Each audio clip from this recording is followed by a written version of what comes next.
સાચું બનશે? શું બનશે? બરાબર. જી પછી યુ અને એમ. સાચો હશે પોઈન્ટ મળશે. ઇંગ્લિશ રીડિંગ માટેની ગેમ છે. કઈ?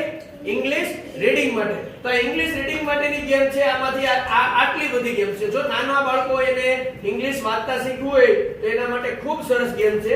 ઇંગ્લિશ રીડ માટેની ગેમ છે. તો આ ઇંગ્લિશ રીડ માટે અહીંયા તમે જો રીડ ઉપર મેં લખ્યું એટલે આ પ્રકારની બધી ગેમ આવી. હવે એમાં હું આ સર્કલ વર્ડ માટે ઉપર ટિક કરું છું. તો સર્કલ વર્ડ ઉપર ટિક કરું તો અહીંયા લોડ થશે ઘડી. ક્લિક પ્લે ઉપર ક્લિક કરશું.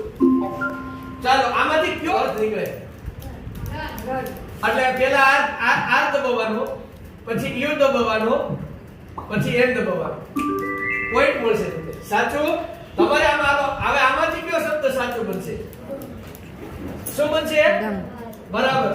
જી પછી યુ અને એમ.